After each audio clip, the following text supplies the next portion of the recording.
આજે राष्ट्रीय युवा दिवस निमित्ते उठो जागो और अपनी शक्तियों को पहचानो कार्यक्रम में आप सौ જ્યારે ઉપસ્થિત થયા છો ત્યારે હું મંચ પર નિમંત્રણ આપીશ ખાસ રાજસ્થાનથી પધારે રાજયોગીની બ્રહ્માકુમારી ગીતા દીદીજી કે જેઓ રાજસ્થાન પીનમાલથી પધાર્યા છે, અમરેલી સેવા કેન્દ્રના મુખ્ય સંચાલિકા રાજયોગીની બ્રહ્માકુમારી ગીતા દીદીજી, જવાહર નવોદય વિદ્યાલયના પ્રિન્સિપાલ माननीय श्री बोस साहेब, अमरेली सेवक इनरवीर क्लब ऑफ अमरेली वीर ना प्रमुख डॉक्टर श्री मिलीबेन पीजीवीसीएल ना डेप्यूटी एंजीनियर अने आपणा पड़ोसी माननीय श्री करछा साहेब ने विनंती करीश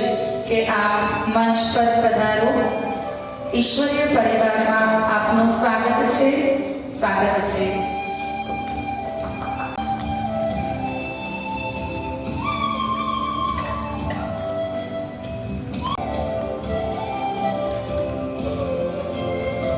थोड़ी क्षण में बोस साहेब पण आपनी वच्चे उपस्थित थशे। आपणे आपणो कार्यक्रम शुरू करीए। જ્યારે આજે ભારતભરમાં રાષ્ટ્રીય યુવા દિવસ તરીકે ઉજવાઈ રહી છે ત્યારે राष्ट्र निर्माण के लिए युवा सशक्तिकरण कार्यक्रम अंतर्गत प्रजापिता ब्रह्मा कुमारी ईश्वरीय विश्वविद्यालय द्वारा पण उठो जागो और अपनी शक्तियों को पहचानो कार्यक्रमનું સુંદર આયોજન કરવામાં આવ્યું છે। ભારત જે ક્યારેક વિશ્વગુરુ તરીકે આપણો દેશ ઓળખાતો હતો, જેમાં કર્મનિષ્ઠ શ્રી કૃષ્ણ, મર્યાદા પુરુષોત્તમ શ્રી રામ, નિડર અને નિર્ભય સરદાર પટેલ અને ઉચ્ચ વિચારશીલ સ્વામી વિવેકાનંદ જન્મ્યા। स्वामी विवेकानंदना मते दरेक धनमा पण युवा धन खूब ज मूल्यवान छे। तेमने युवानो पर खूब ज भरोसो हतो अने आपणा परमपिता परमात्माए पण युवानोने એટલી જ ઊંચી નજરથી જોયા છે, કારણ કે યુવાનો માત્ર સ્વર્ણિમ ભારત નહીં પરંતુ સ્વર્ણિમ વિશ્વ પરિવર્તન કરી શકે તેવી ક્ષમતાઓ ધરાવે છે।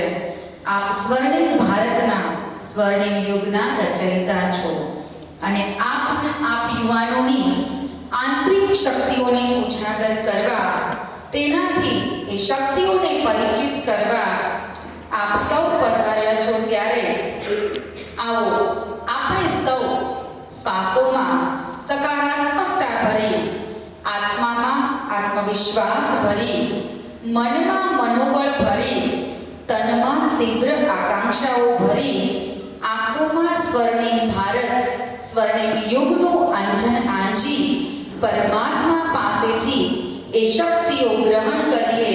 परमात्मा ने आ सभा में 2 मिनिट याद करिए अने एनी याद में आ विद्यालयनी नियमित विद्यार्थीनी कुमारी लीसा गीत गाशे।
મોરપીંછ વચનમાં હળવું પરંતુ ધારણ કરવું ખૂબ જ અઘરું છે અને જે મોરપીંછ ધારણ કરે છે એનું જીવન શ્રેષ્ઠતાને પામે છે અને એ જીવન મૂલ્યવાન કહેવાય છે. તેવા મૂલ્યનિષ્ઠ માનનીય મહેમાનોનું સ્વાગત, સત્કાર અને સન્માન આપણે મોરપીંછ દ્વારા બ્રહ્માકુમારી બહેનો કરશે. ईश्वरीय परिवार में पावन प्रभु दरबार में पधारिए अतिथि आपका स्वागत सम्मान बार बार है. आपने पण करतलથી સ્વાગત કરીશું.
કહેવાય છે કે વીતી ગયેલો સમય, છૂટી ગયેલો શ્વાસ અને મુખમાંથી નીકળેલા શબ્દ ક્યારેય પાછા વળતા નથી.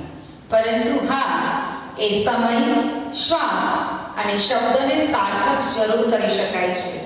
અને તેવું જ જીવન કે જેમણે પોતાના જીવન શ્વાસ, સમય અને શબ્દને સાર્થક કર્યા છે અને એને સાર્થક કરી આપણી વચ્ચે જવાહર નવોદય વિદ્યાલયના પ્રિન્સિપાલ માનનીય શ્રી બોઝ સાહેબ પણ પધારી ચૂક્યા છે. તો ઈશ્વરીય પરિવારમાં આપનું હાર્દિક સ્વાગત છે, સ્વાગત છે, સ્વાગત છે. એમનું પણ બહેનો સન્માન, ખેસ અને મૂલ્યવાન મોરપીંછથી સ્વાગત સન્માન કરશે.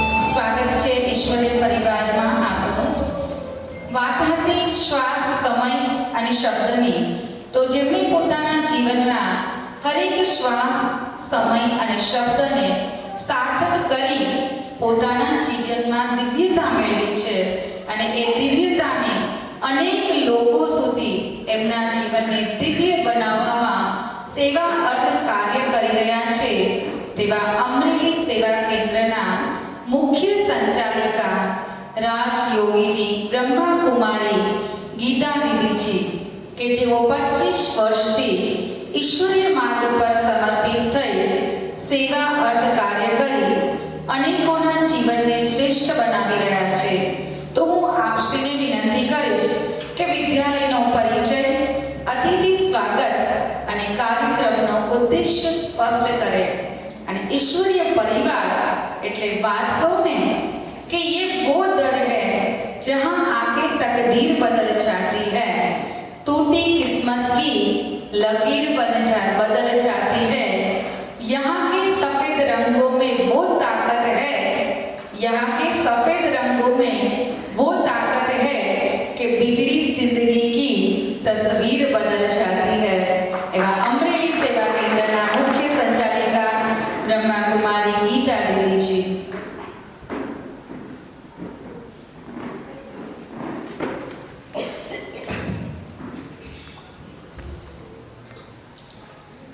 ओम शांति. બધા એકવાર પ્રેમથી બોલો ઓમ શાંતિ. વિશ્વ નિયંતા, વિશ્વ રક્ષક, પરમપિતા પરમાત્માના અતિ પ્રિય સંતાન મંચાસીન મહાનુભાવો અને સભામાં ઉપસ્થિત પ્રભુના પ્યારા आप सर्व भाइयों और बहनों, આજનો જે દિવસ છે એ ખાસ યુવાઓની અંદર બળ ભરવાનો દિવસ છે. કહીશું કે યુવાઓને પ્રોત્સાહન આપવા માટેનો દિવસ છે. કારણ કે આજે શું છે, મારા યુવા ભાઈ બહેનો બોલશે, આજે શું છે? રાષ્ટ્રીય યુવા દિવસ તો છે, પણ સેના નિમિત્તે છે સ્વામી વિવેકાનંદજીની જયંતિ નિમિત્તે છે. તો સ્વામી વિવેકાનંદજીએ જે રીતે આપણા દેશનું ગૌરવ વધાર્યું છે, આપણા દેશનું નામ રોશન કર્યું છે, એ જ રીતે આપણા દેશના દરેક યુવા, ચાહે ભાઈ હોય કે બહેન હોય, એ પણ પોતાના જીવન દ્વારા દેશનું નામ રોશન કરે એવા શુભ, શ્રેષ્ઠ અને વિશેષ આશય સાથે આજનો દિવસ મનાવવામાં આવે છે. પરંતુ આપણા દેશનું નામ યુવાઓ ત્યારે રોશન કરી શકશે કે જ્યારે આપણા દેશના દરેક યુવા એ આદર્શ યુવા બનશે. પણ આદર્શ યુવા બનવા માટે શું કરવું જોઈએ? એવા શ્રેષ્ઠ આશય સાથે બ્રહ્માકુમારી સંસ્થા દ્વારા આજના આ સુંદર દિવ્ય કાર્યક્રમનું આયોજન કરવામાં આવ્યું છે. ત્યારે સૌપ્રથમ આ કાર્યક્રમના પ્રેરણા સ્ત્રોત આપણા સૌના અતિ પ્યારા પરમાત્મા પિતા છે. તો એ પરમાત્મા પિતાનું આજની આ સભામાં ખૂબ જ દિલથી સ્વાગત કરું છું.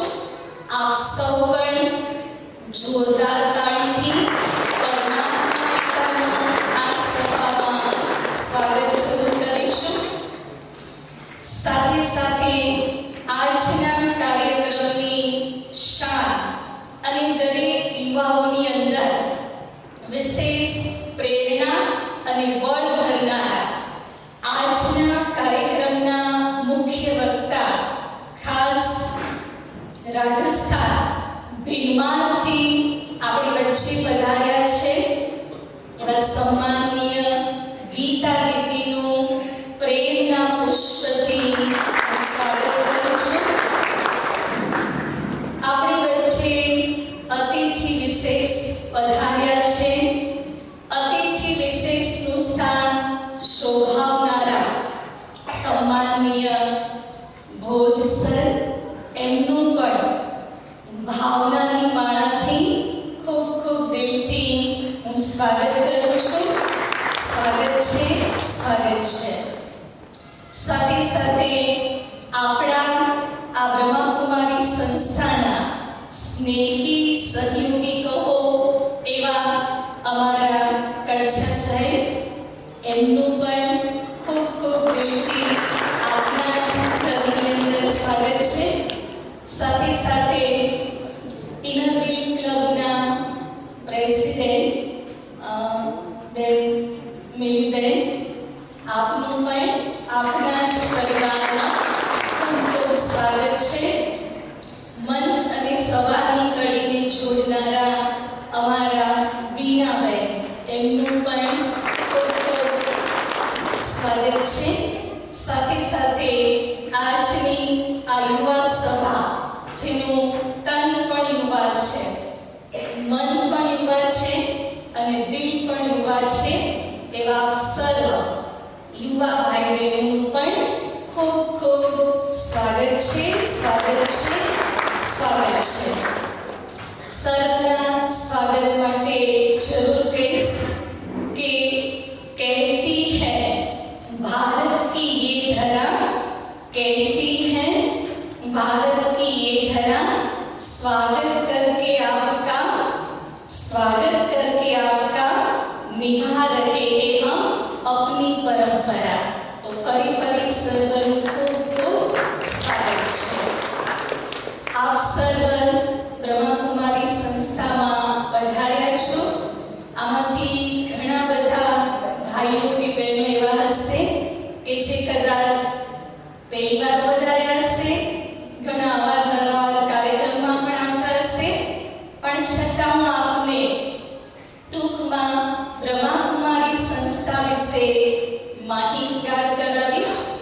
આપ જાણો છો આ સંસ્થાનું નામ છે પ્રજાપિતા બ્રહ્માકુમારી ઈશ્વરીય વિશ્વવિદ્યાલય, જેના માટે કહી શકાય કે અંધકારમાં દીપક સમાન, સમુદ્રમાં દીવાદાંડી સમાન અને સંસારના અનેક થાકેલા મુસાફરો માટે વટવૃક્ષ સમાન જો કોઈ સ્થાન હોય તો એ છે આ બ્રહ્માકુમારી વિદ્યાલય, જેની સ્થાપના ઈસવીસન 1936માં અવિભાજિત ભારતના કરાચી શહેરમાં થઈ છે.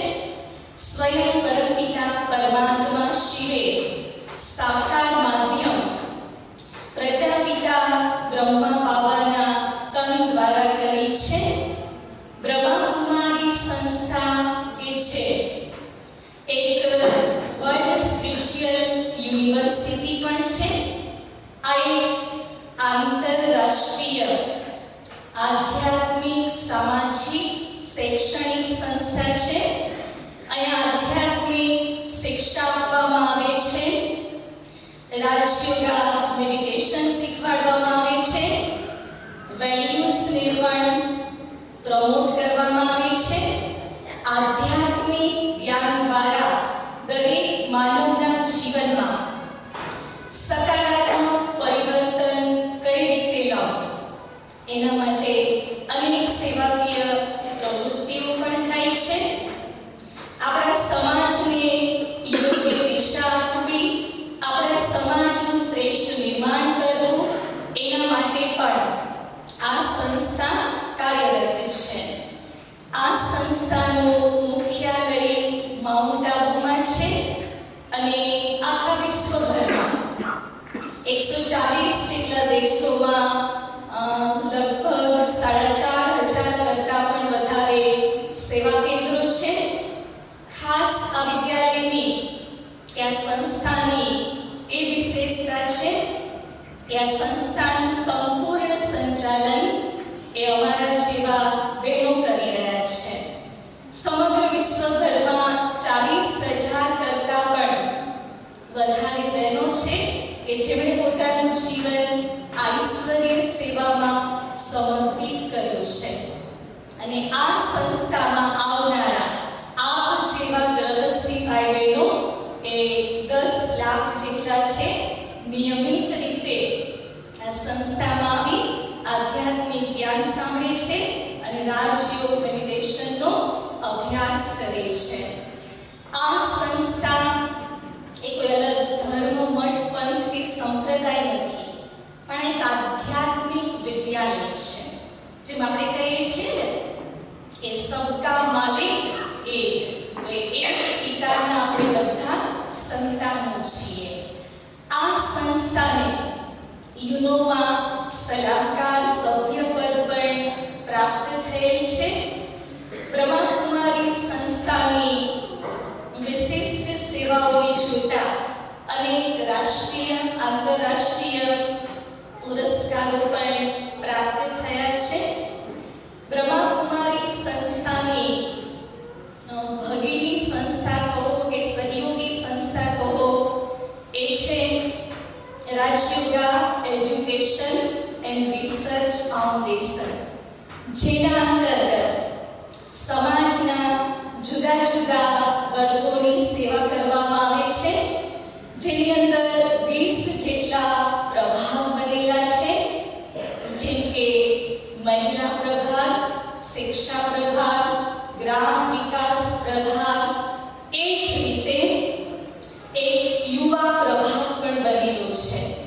ખાસ યુવાઓને પ્રેરિત કરવા માટે, યુવાઓને આદર્શ બનાવવા માટે, યુવાઓને સશક્ત બનાવવા માટે યુવા પ્રભાગ કાર્યરત છે.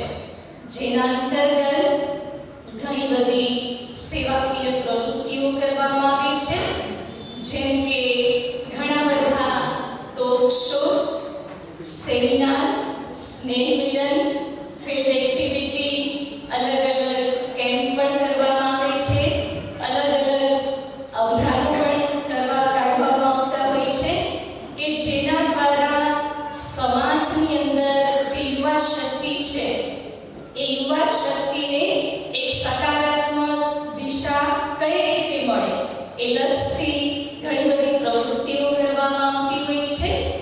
કારણ કે આપણે સૌ જાણીએ છીએ કે યુવા શક્તિ એ આપણા દેશના એક કર્ણધાર છે. યુવા શક્તિ આપણા દેશની એક નીંવ છે, પાયો છે. યુવા શક્તિ આપણા દેશની શ્રેષ્ઠ સમૃદ્ધિ છે.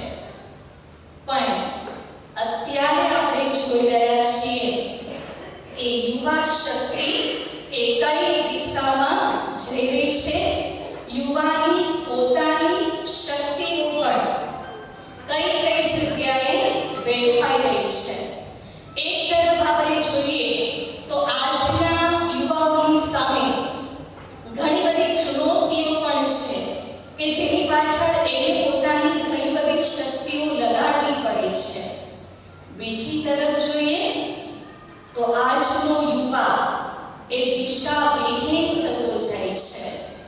સમાજમાં આપણે જોઈ રહ્યા છીએ ચારે તરફ અજ્ઞાનતા, નકારાત્મકતા, અનેક પ્રકારના એડિક્શન એજ્યુકેશન, અનેક પ્રકારની ફેશનો, અનેક એવી નકારાત્મક પ્રવૃત્તિઓ સાથે યુવા જોડાઈને પોતાની કિંમતી શક્તિઓને નષ્ટ કરી રહ્યો છે.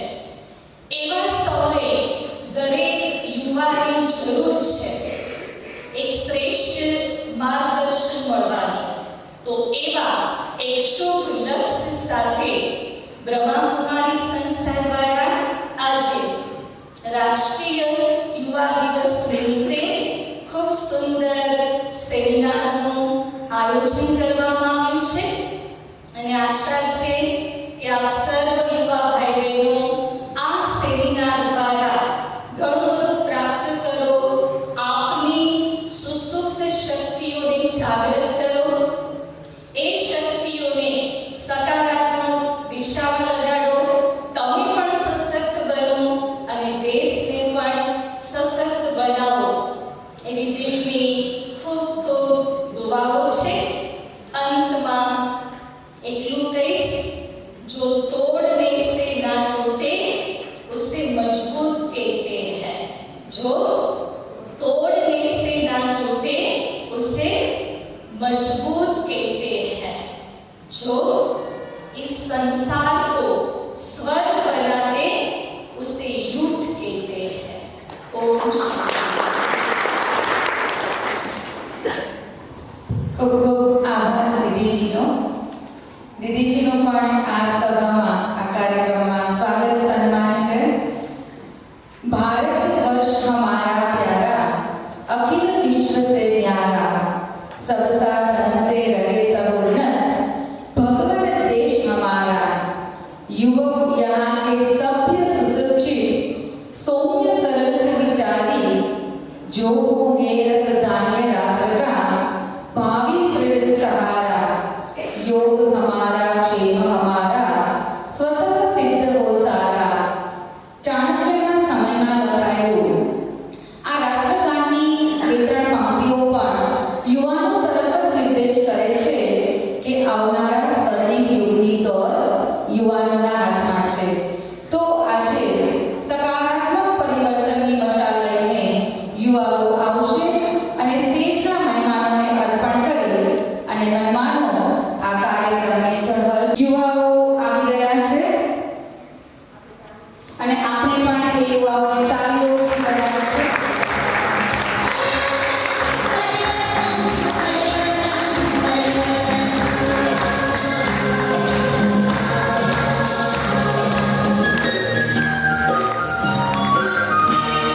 सत्य की मशाल हम जलाएंगे, प्रेम के प्रकाश फैलाएंगे, भेदभाव नहीं यहाँ कोई, ऐसा एक परिवर्तन लाएंगे.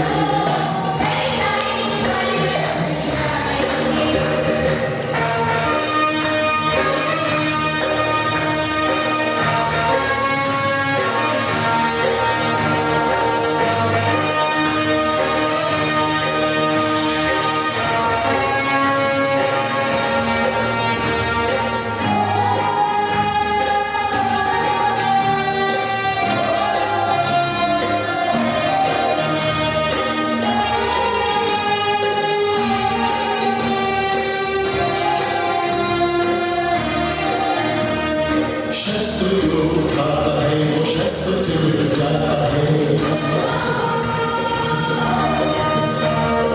शस्त्र जो उठाता है वो शस्त्र से मिट जाता है. प्यार जो बरसाता है वो प्यार सबका पाता है. प्यार जो बरसाता है वो प्यार सबका पाता है. हिंसा को अहिंसा से मिटाएंगे, स्वर्ग हम बनाएंगे. कभी कहीं भी अशांति हो नहीं, ऐसा एक परिवर्तन लाएंगे.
जिए निर्भय हो जगत में, ऐसा एक परिवर्तन लाएंगे, सत्य की मशाल हम जलाएंगे, प्रेम के प्रकाश हम जलाएंगे,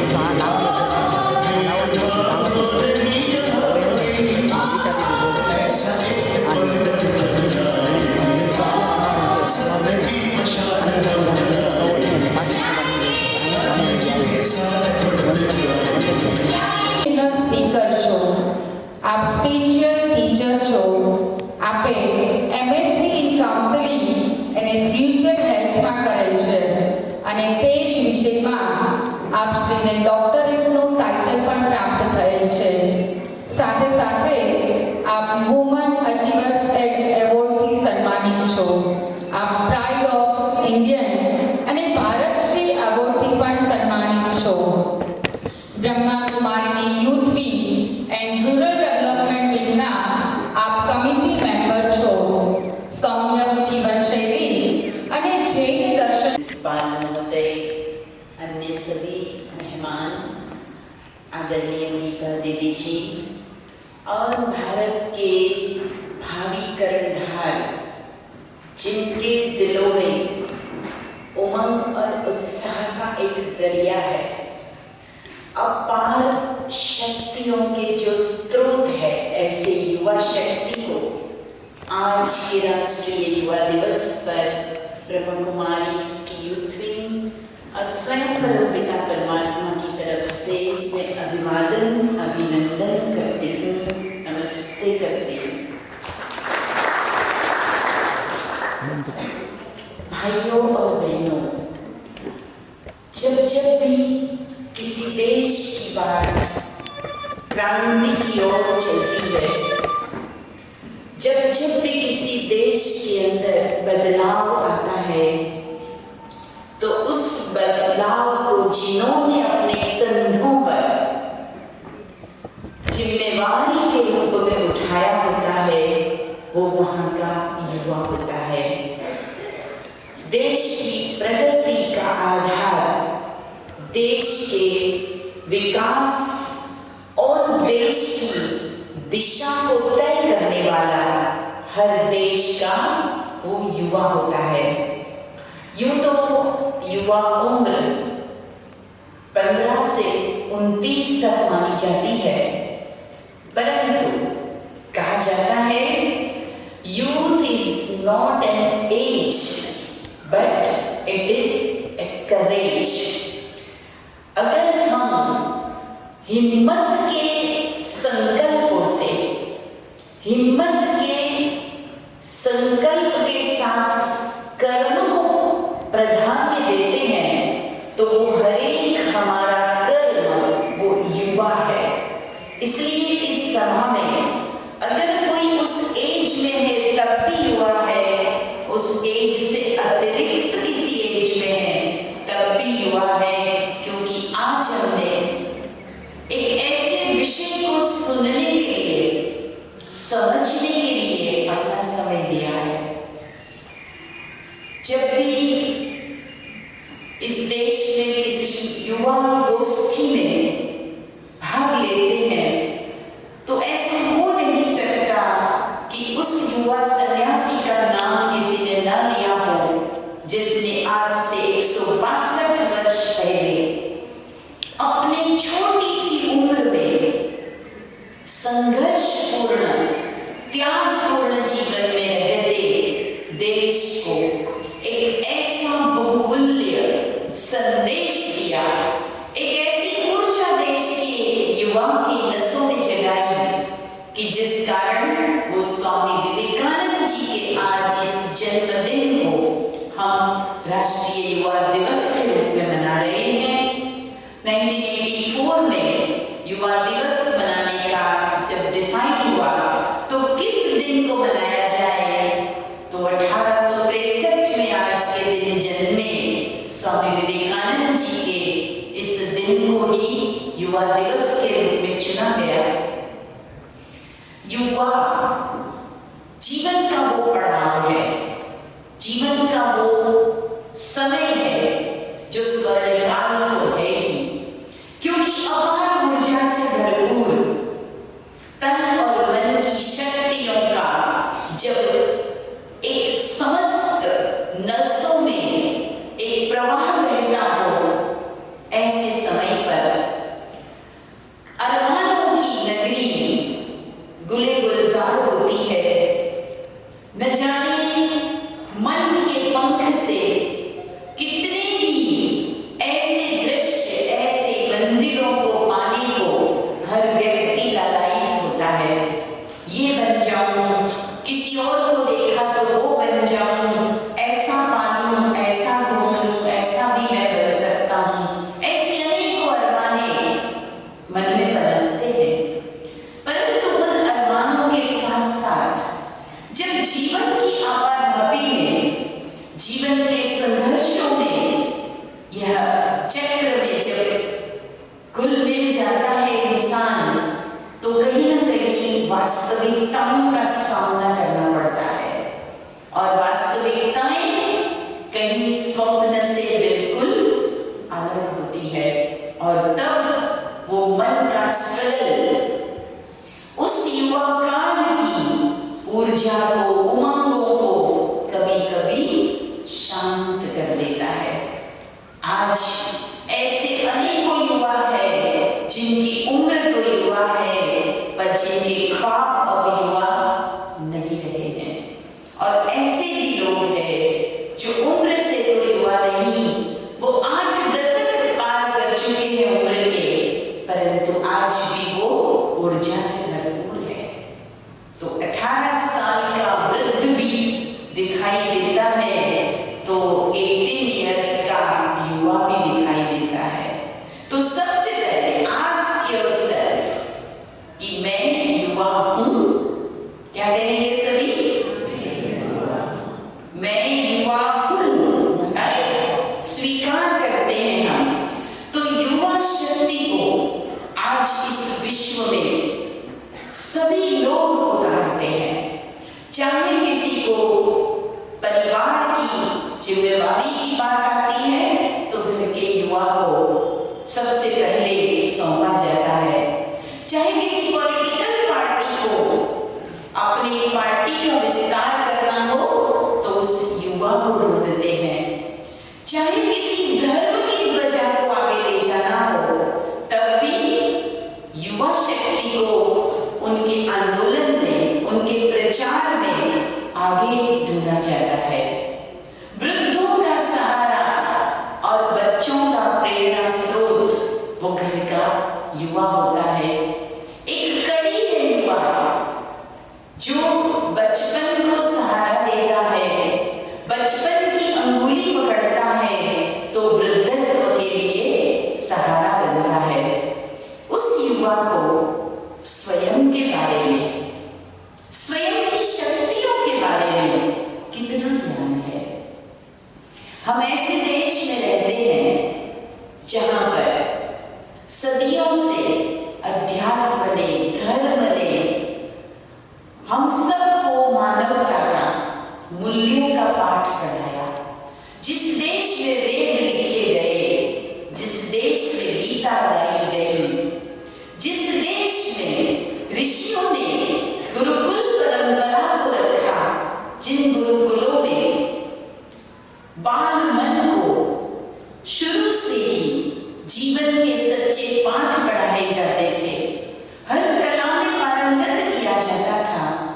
लेकिन इस देश का ये भी करुण दुर्भाग्य रहा कि विदेशी आक्रांताओं के सतत आक्रमण ने देश की उस पावन धरोहर को कहीं न कहीं मिटाने का, भुलाने का और हमारी नई पीढ़ी को उस परंपरा से वंचित कर एक अलग पाश्चात्य सभ्यता को ही सर्वश्रेष्ठ प्रदर्शित करते हुए और उसी कंपेयर में उसे आकर्षित किया गया तो उन पाश्चात्य भाषा और संस्कृति के ऊपर।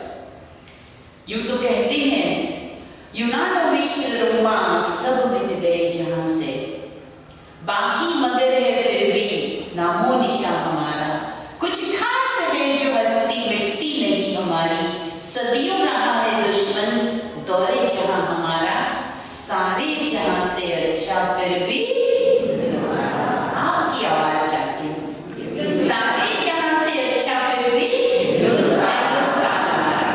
सन 700 में मोहम्मद बिन कासिम के द्वारा इस भूमि पर आक्रमण हुआ, तब से लेकर लगातार इस देश के ज्ञान, विज्ञान और अनेक प्रकार की जो भारतीय बुद्धिमत्ता थी, भारतीय संपदा थी, क्योंकि ये भगवान की भूमि है और इसलिए यहाँ पर विदेशियों ने सतत नजरें गाड़े रखी और अफगानी आए, मुगल आए, पोर्टुगीज आए और 300 साल तक अंग्रेजों ने आकर इस देश पर हमें गुलाम बनाकर हम पर शासन किया।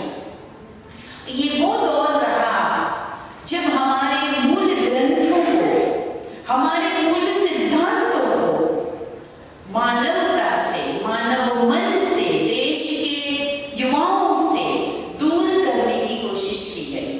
मैं 3 मास पहले बिहार गई थी, जब नालंदा के उन जले हुए अवशेषों को देखते हैं कि जहां कई महीनों तक आग जलती रही, आज भी वो अवशेष साक्षी है कि इस देश में किस तरह की विद्या थी, कितने सैकड़ों विषय पढ़ाए जाते थे।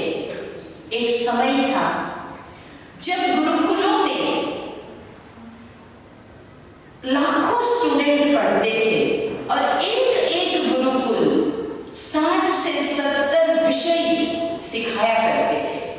गुरुकुल से निकलने वाला विद्यार्थी एक ऐसा व्यक्तित्व बन के निकलता था जिसको किसी मल्टीनेशनल कंपनी या सरकार के पास अपना फाइल लेकर के नौकरी मांगनी नहीं पड़ती थी।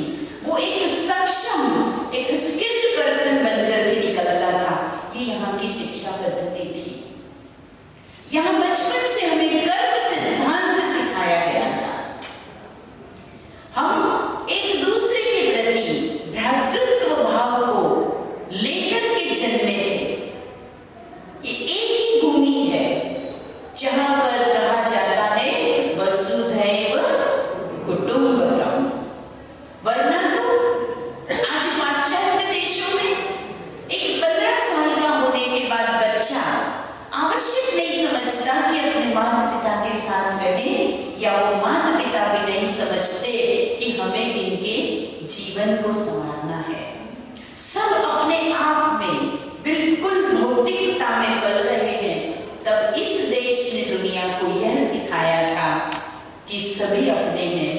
हमारी प्रार्थनाएं कभी स्वार्थ के लिए नहीं हुआ करती थी। हम कहते हैं सर्वे भवन्तु सुखिनः, सर्वे सन्तु निरामयाः, सर्वे भद्राणि पश्यन्तु मा कश्चित् दुःख भाग् भवेत्। हे ईश्वर, किसी को भी संसार में दुख ना हो, सभी सुखी हो, सबका तन स्वस्थ हो, सबका मन प्रसन्न हो। ये हमारी अपनत्व की भावना।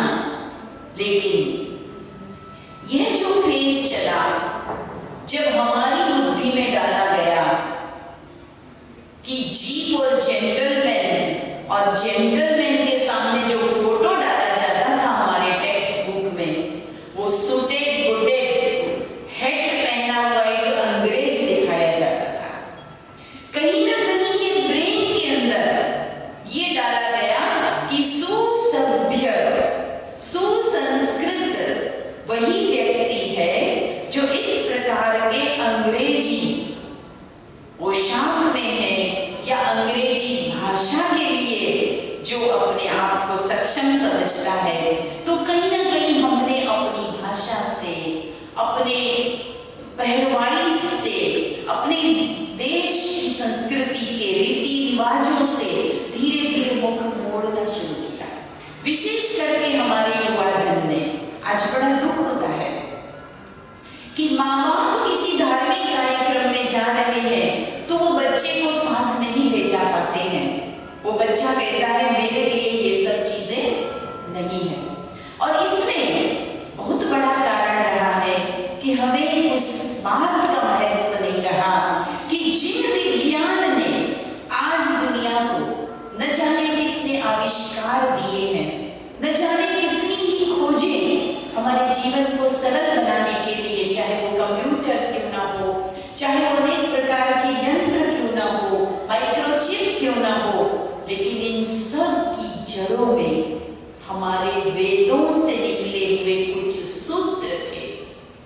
जब तक वो सूत्र संसार को न मिलते, जब तक खगोल का ज्ञान संसार को न मिलता, जब तक शून्य का आविष्कार भारत ने दुनिया को न दिया होता, तो शायद ये सारी ही खोजें जो आज हमें लगती है कि पश्चिमी वैज्ञानिकों ने हमें दी, कदाचित हमारे पास होती ही नहीं। आज भी जर्मनी में साइंस यूनिवर्सिटी के बाहर हमारे देश के सुश्रुत की मूर्ति लगी हुई है, जो कि भारत के ऐसे वैद्य थे जिन्होंने दुनिया की पहली सर्जरी की थी। लेकिन ये दुख की बात है कि भारत के युवाओं को स्वामी विवेकानंद के बारे में भी कई बार पता नहीं होता है। कौन से वो वैज्ञानिक हुए हैं जिन्होंने देश और दुनिया को सूक्ष्म से सूक्ष्म चीजों का मूल ज्ञान भारत से दिया था। तो तब आज ये विषय कि उठो, जागो और अपनी शक्तियों को पहचानो। स्वामी विवेकानंद जी एक ऐसा व्यक्तित्व जिनकी नस नस में देश प्रेम बहता था, जो कहा करते थे मैं एक ऐसे देश की कल्पना करता हूं जहां प्रत्येक व्यक्ति संवेदनशील हो, दूसरों के लिए जिसके अंदर एक संवेदना हो, एक दिल का दर्द समझने वाला व्यक्ति बने, न कि केवल अपने प्रोफेशन से, अपनी डिग्री से, अपने अहंकार को ओढ़कर अपने स्वार्थ के सुखों के पीछे इतराता रहता हो, अहंकारी बन के केवल अपने सुखों को भोगकर दूसरों को नीचा दिखाता हो। उनके दृष्टि में ऐसे भारत की कभी कल्पना नहीं थी।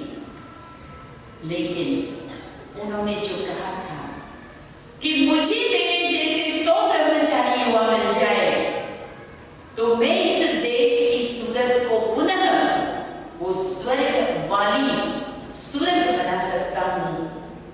उस युवा सन्यासी को ऋषि मुनियों के इस देश में शायद उस वक्त तो वो 100 युवा ब्रह्मचारी न मिले, 40 से भी कम की उम्र में वे अपने इस महान ख्वाब को लेकर भले दुनिया से चले गए, परंतु आज हमें ये कहते हुए बहुत ही गर्व हो रहा है कि भारत की उसी प्राचीन संस्कृति, उसी युवा जोश को पुनः जगाने के लिए विश्व पिता परमात्मा ने एक बिगुल बजाया है, जहां एक दो नहीं परंतु लाखों युवाओं ने अब दृढ़ संकल्पित होकर के पुनः इस भूमि के उन महान मूल्यों को जगाने का बीड़ा उठा लिया है।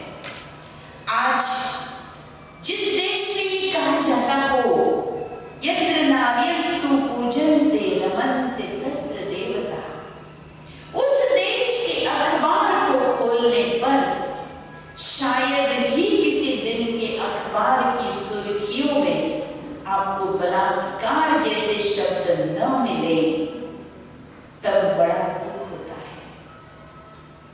जहां साल में 2 बार 9 दिन तक नवरात्रों में उन देवियों की पूजा कर, अर्चना कर, उपवास आराधना की जाती हो, उस देश में ऐसे भी किस्से जब नजर आते हैं कि जहां एक लड़की को अपने ही डिपार्टमेंट में सताया जाता है, अपने ही जलाया जाता है, टुकड़ों में पाई जाती है लड़कियां, तब लगता है कि कहां गई वो इस देश की गरिमा? क्या हो गया है? कौन सा ग्रहण, कौन सी नजर हमारे युवा धन को लग गई है, या क्या हमने बुलाया है? एक तरफ सफलता के सोपान, चाहे खेल का क्षेत्र हो, चाहे एंटरटेनमेंट का क्षेत्र हो, चाहे कंप्यूटर क्रांति हो, देश के युवाओं ने डंका भी बजाया है। परंतु दूसरी ओर आईटी प्रोफेशनल से जुड़े हुए एक आंकड़ा मैं आपको बताना चाहती हूँ। भारत में आईटी प्रोफेशन में बहुत से युवा जुड़े हुए हैं।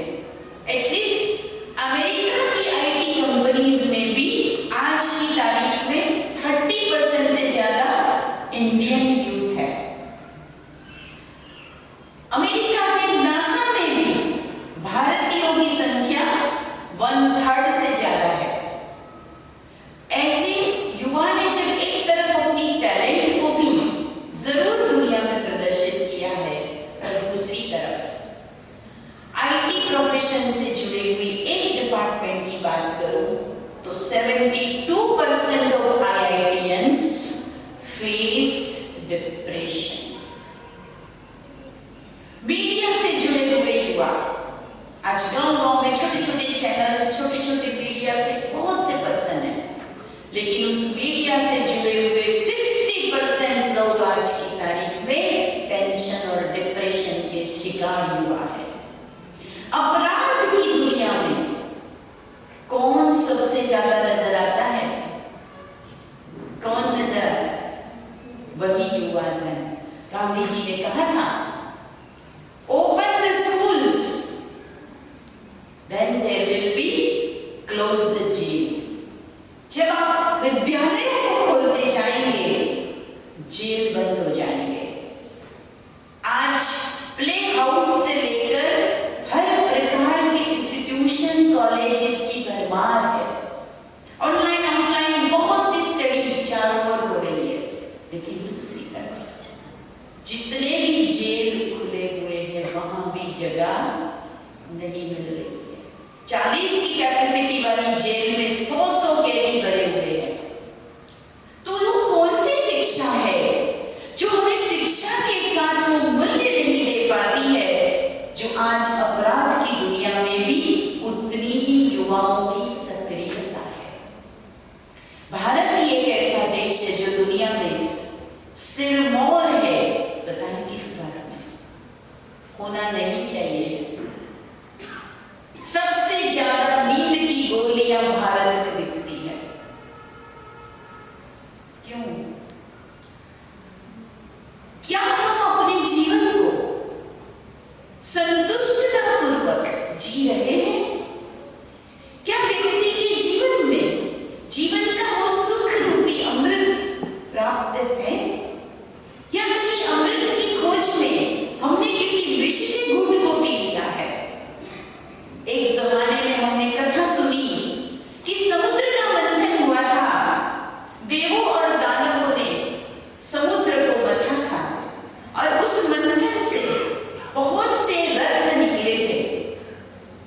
14 रत्नों की बात सुनी है हमने, जिसमें एक उड़ने वाला घोड़ा, तो एक अग्नि के तरह चलने वाला रथ, तो एक ऐरावत हाथी, तो एक अमृत का कलश, एक रत्नों से भरा हुआ कुंभ, बहुत सी चीजें निकली थी।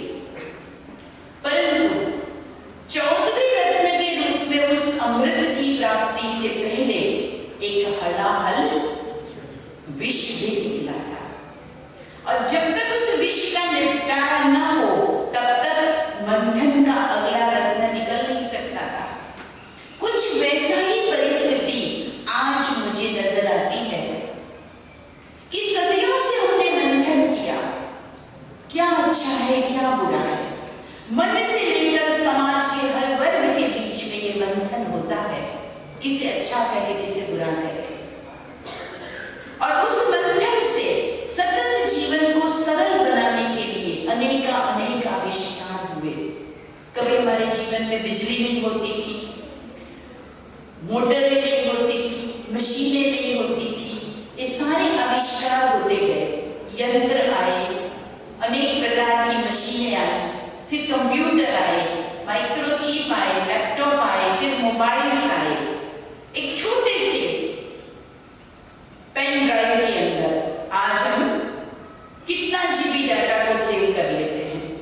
आज हम एक घर में कोने में बैठकर विदेश में बसे हुए अपने रिश्तेदारों से वीडियो कॉलिंग बहुत आसानी से कर लेते हैं। ये सारा उस मंथन का परिणाम था कि जिससे नई नई खोजें निकली। परंतु क्या आज भी किसी के जीवन में संपूर्ण शांति, सुख का अमृत प्राप्त हो रहा है? आज भी उसका तो इंतजार है। इसीलिए कहीं अपराध तो कहीं संबंधों में दरारें, कहीं तनाव तो कहीं डिप्रेशन। जो बीमारियां 60-70 प्लस एज में होती थी, आज 15-16 साल के बच्चों के साथ हो रहा है। 2 दिन पहले स्कूल में एक बच्ची पहुंची और उसे हार्ट अटैक आया और वो वहां पर ही उसकी डेथ हो गई। आज का युवा नशे के अंदर, जो अक्सर हम जगह जगह शिकायत सुनते हैं कि वो एडिक्ट होता जा रहा है, उसे पूछिए तो क्या कारण है? वो अंदर का सुख जब अंदर से उसे नहीं मिल रहा है, तो उस खोज में वो ऐसी जगह को, ऐसी पदार्थों को अपना रहा है। वो मासूम है और उस समय उसे कोई ना कोई ये राह पकड़ा देता है और मुझे बड़ा दुख होता है। आज के युवा धन को, जिनका आइडल, जिनके आदर्श अगर भारत में कहें तो या तो है बॉलीवुड के हीरोज, या तो है हमारे क्रिकेटर्स, क्योंकि भारत में क्रिकेट भी सबसे अधिक प्रिय है। पर टीवी की स्क्रीन पर देखो तो दिन में कितनी ही बार वो बॉलीवुड के हीरो स्क्रीन पर दिखाई देते हैं कि बोलो जुबा,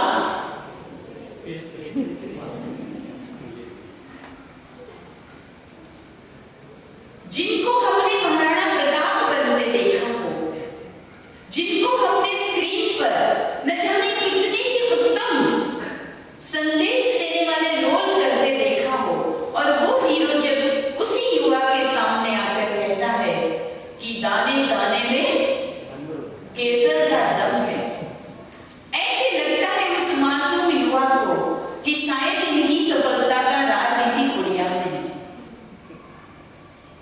और आजकल तो वो गुटखा बनाने वाली कंपनियां भी सेम पाउच गुटखा और सुपारी, अगर क्लेम नहीं हो गया तो कहेंगे एडवर्टाइज तो सुपारी की थी, लेकिन जब खरीदने के लिए वो सुपारी जाता है तो सेम पाउच में गुटखा भी मिलता है। और क्रिकेटर्स जो अपनी गाड़ी कमाई कर लेते हैं अपने खेल से, अपने विज्ञापनों से, वो कौन से विज्ञापन कर रहे हैं? ऑनलाइन रमी खेलो, जितना चाहिए पैसा कमाओ, किस ओर ले जा रहे हैं हमारे युवाओं को? इसलिए सबसे पहले अब मंथन की कड़ी को आगे ले जाना होगा। अमृत की प्राप्ति से पहले कहीं न कहीं भटकाव का ये विष, तनाव का ये विष, उलझनों का ये विष आज का युवा पी रहा है। उसे समझ नहीं आ रहा है कैसे हजम करूं, अपने सामने की चुनौतियों से कैसे लड़ूं, किसे अपना आदर्श मानूं। वो खुल करके अपने माता पिता से बात नहीं करता, वो उन दोस्तों के साथ अधिक समय बिताता है जो स्वयं भी एक कम बुद्धि के आधार पर स्ट्रगल कर रहा है। शेयरिंग नहीं है। आज परिवारों की भी स्थिति ऐसी है, मैं यहाँ बैठे हुए जो पेरेंट्स होंगे उनको भी कहना चाहूंगी, आज हमें अधिक से अधिक धन कमाना है, आज हमें बड़े से बड़ा बंगलो बनाना है, आज हमें अच्छी से अच्छी गाड़ियां अपने पोर्च में खड़ी करनी है, और इसके लिए हम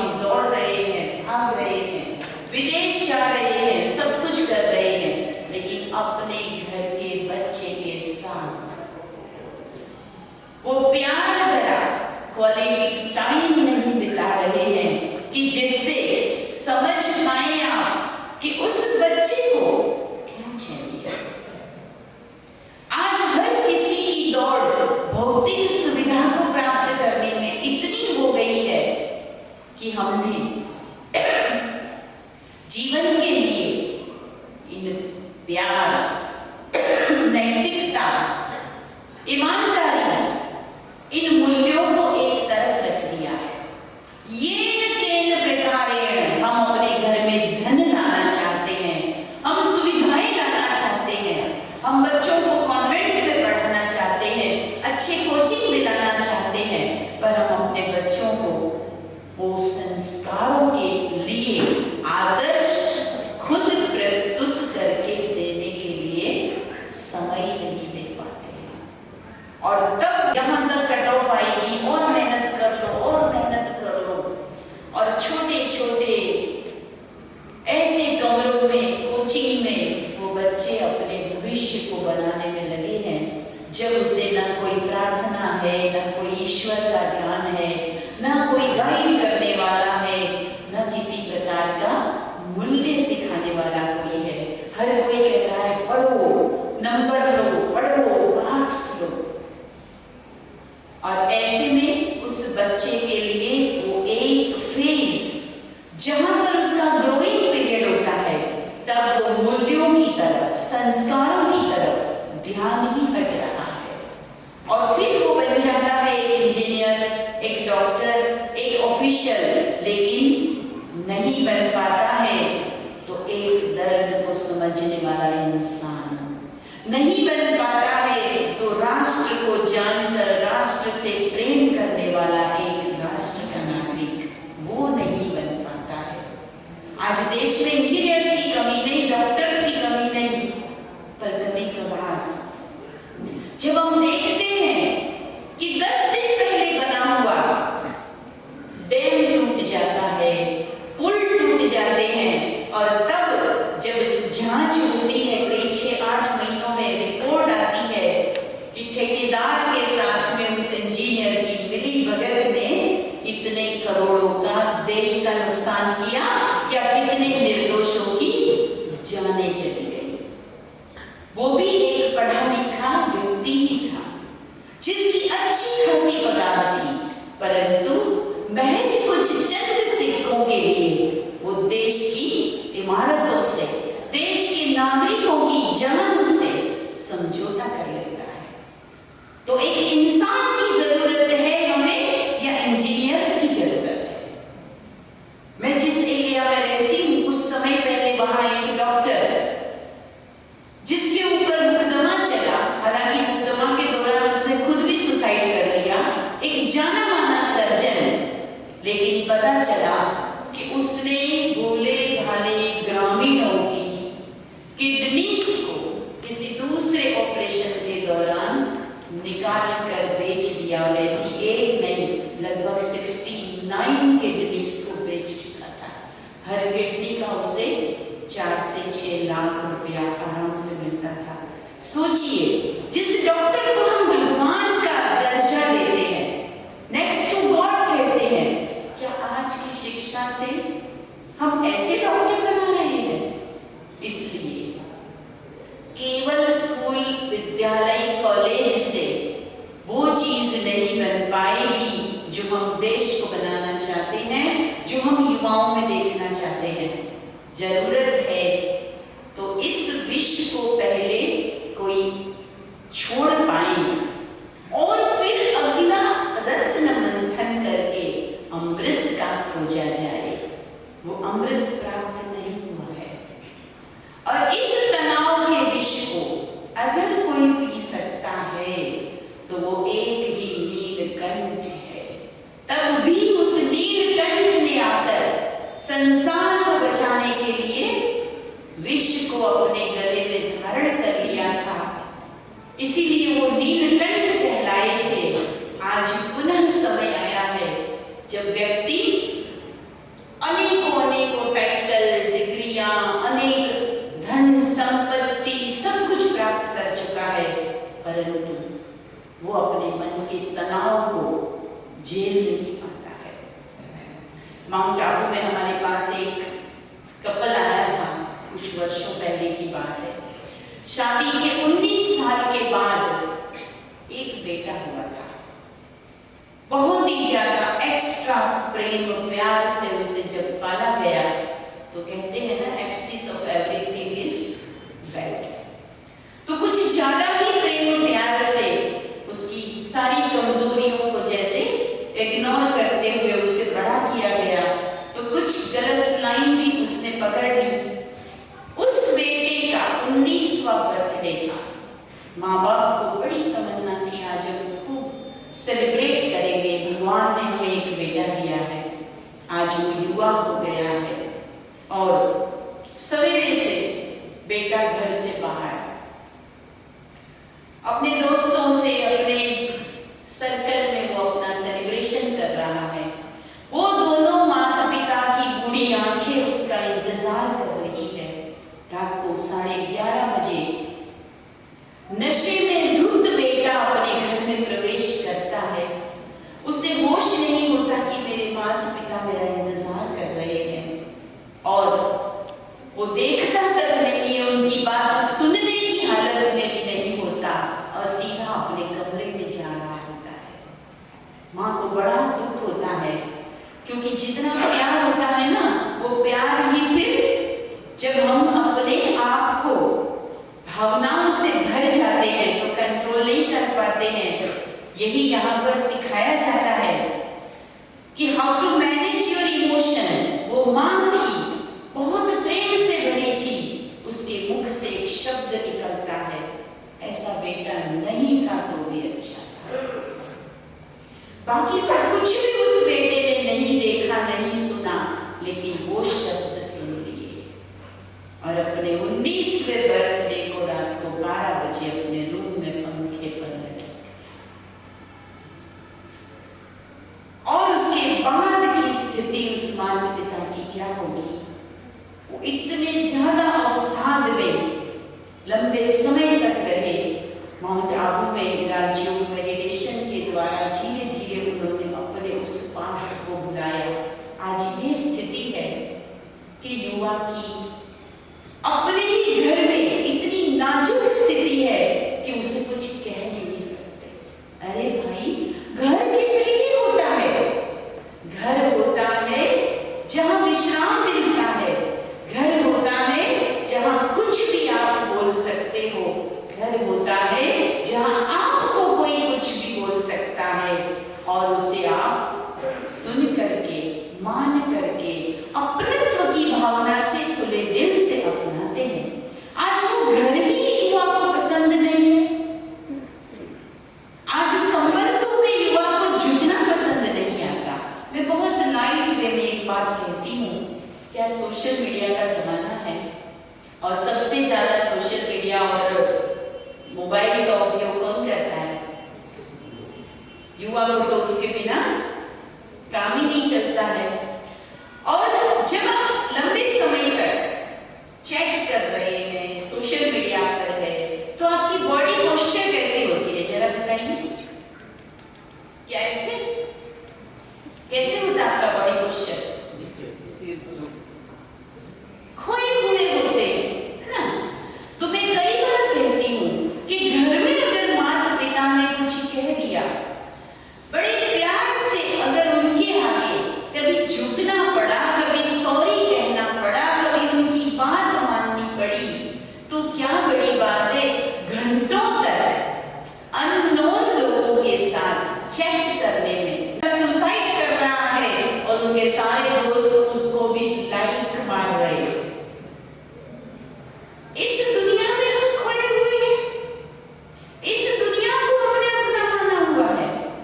जागने की यहाँ जरूरत है कि जीवन का अमृत, ये सुख सुविधाएं नहीं, ये नेटवर्किंग नहीं, ये आर्टिफिशियल इंटेलिजेंस से जो चारों ओर हमें नजर आती है वो दुनिया नहीं, लेकिन सुख का अमृत है वो सद्ज्ञान है, सुख का अमृत है वो जीवन में प्रेम है, जीवन में सच्चाई है, जीवन में ईमानदारी है। अपने माता पिता के पास बैठकर कितनी बार आपने उसे थैंक यू कहा है? फ्रेंडशिप में तो बहुत जल्दी हम छोटी छोटी चीजों में विश करते हैं, रिप्लाई करते हैं। और एक ऐसा भी केस मैंने सुना था कि एक लड़के ने सुसाइड कमिट किया और किसी कारण से समय रहते उसको बचा दिया गया। जब उसकी काउंसलिंग हुई तो उसको पूछा भाई तुमने इतना बड़ा कदम किसने उठाया था? What is the reason? तो वो कहता है कि मैंने फेसबुक पे अपनी एक फ्रेंड को फ्रेंड रिक्वेस्ट डाली। 3 दिन तक मैं इंतजार करता रहा। वो ऑनलाइन थी लेकिन मेरी रिक्वेस्ट एक्सेप्ट नहीं किया, फ्रेंड रिक्वेस्ट। इसलिए मैंने डिसाइड किया I don't want to die, मुझे जीना नहीं है।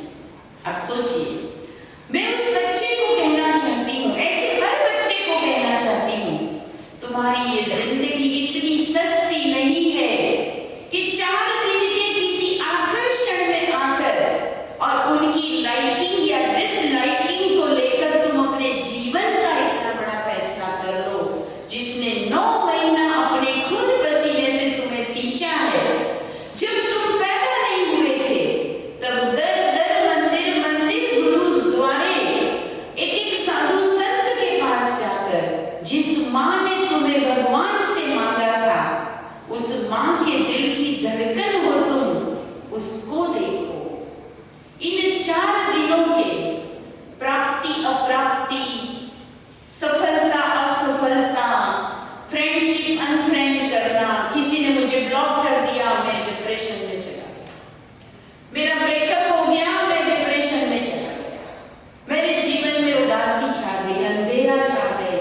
अरे उस माता पिता के बारे में कभी सोचा कि जब तुम 2 घंटा भी घर से दूर होते हो और लेट घर पे आते हो तो उन माँ बाप की एक एक धड़कन में केवल तुम होते हो।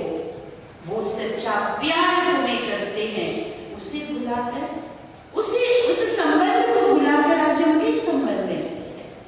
तो जीवन का अमृत प्रेम है और उस निस्वार्थ प्रेम को अपने घर में अनुभव कीजिए। उस निस्वार्थ प्रेम से ऊपर परमात्मा का भी एक प्रेम है जिसने ये दुनिया रची है। वो परमात्मा की भी हम युवाओं से बहुत बड़ी आश है कि तुम्हारे जीवन का ये स्वर्ण काल है, इसमें तुम एक समय को पहचानो, समय का सदुपयोग करो, दिनचर्या बनाओ, अपनी मनचर्या बनाओ। एक एक क्षण कीमती है, न जाने कौन सी बात आखिरी होगी, न जाने कौन सी रात आखिरी होगी। मिल लो सभी को दिल से, क्योंकि न जाने कौन सी मुलाकात आखिरी होगी। हर एक क्षण को जियो, यूं ही न गवाओ। 4 रास्ते पर खड़े हैं, पान के गल्ले पर खड़े हैं, पूछो घंटों क्यों बिता रहे हो यहाँ पे? यूं ही टाइम पास। ये जीवन टाइम पास नहीं है, ये जीवन एक एक अनेकों के जीवन को उजाला कर सकता है। इतना महान है आपका ये युवा समय। और हमने अपने इस युवा जीवन को 14 वर्ष की आयु में भी जब परमात्मा की पहचान मिल गई और भगवान के कार्य में मैंने समर्पित किया, I am proud of my self कि मैंने अपने इस जीवन के एक एक क्षण को जिया है और अनेकों को जिंदगी देने का परमात्मा ने मुझे आत्मा से काम कराया। न केवल जागो, जगाओ। तुम्हारे में वो शक्ति है कि तुम्हारा एक कंधा किसी की जिंदगी बचा सकता है। तुम्हारे 2 मीठे बोल किसी के उदासी से खुशी में ला सकता है। तुम्हारे द्वारा किया हुआ कोई काम किसी गरीब को, किसी निर्धन को, किसी असहाय की जीवन का आधार बन सकता है। तो क्यों ऐसे अपने अनमोल जीवन को यूं ही काल्पनिक जगत में गंवा रहे हैं। मुझे कई बार बच्चे कहते हैं कि दीदी सारा दिन तो टाइम नहीं होता है, तो 2 GB फ्री मिलता है ना GU में, तो रात को कैसे भी चला जाएगा वेस्ट, इसलिए 2 GB को यूज कर लेते हैं। मम्मी पापा बीच बीच में चेक करते हैं तो रजाई के अंदर भी लाइट चालू रहती है। बच्चों एक बात याद रखना, जीवन में कुछ भी फ्री नहीं होता, और आज की दुनिया में तो कभी भी नहीं। जब आप किसी प्रोडक्ट को फ्री में यूज कर रहे हो, आपको लगता है ऐसा कि ये मेरे लिए फ्री है, तो तब ये बात समझ लेना कि उस प्रोडक्ट के लिए आप वास्तव में एक प्रोडक्ट हो। When you are not paying for a product, then you are a product. आप एक वस्तु बन चुके हो, मल्टीनेशनल कंपनी के लिए आप एक प्रोडक्ट बन चुके हो। आप किसी सोशल मीडिया प्लेटफॉर्म पे किसी एक पिक्चर को 3 मिनट तक भी देखते हैं, 2 मिनट तक भी देखते हैं, तो कितनी सारी कंपनीज तक ये मैसेज जाता है कि आपको ये पिक्चर पसंद है। अगले 15 दिन तक आपके हर सोशल मीडिया पे, हर साइट पे वो पिक्चर फ्लैश होती है। उस पिक्चर में भी आपका ध्यान पर्टिकुलर अगर सूर्य पर होगा तो सूर्य की इमेजेस आती रहेगी। किसी शर्ट को आपने सर्च किया, छोड़ दिया, लेकिन अगले कितने दिनों तक शर्ट की एडवर्टाइज आपके मोबाइल पे आती ही रहेगी। ये क्या है? We are already hacked by multinational companies. हमें यूज किया जा रहा है, हम मोबाइल को यूज नहीं कर रहे हैं, मोबाइल हमें यूज कर रहा है, ये कंपनियां हमें यूज कर रही है। आज के समय का धन बन गया है डाटा, और हम सब कुछ भी नहीं है उन कंपनियों के लिए, एक डाटा मात्र है। और तब हमें ये जानना चाहिए कि इनमें हमारा अत्यधिक समय न बीते। मैं ये तो नहीं कहूंगी कि आप उसके बिना रहें, परंतु उसके साइड इफेक्ट्स को समझें।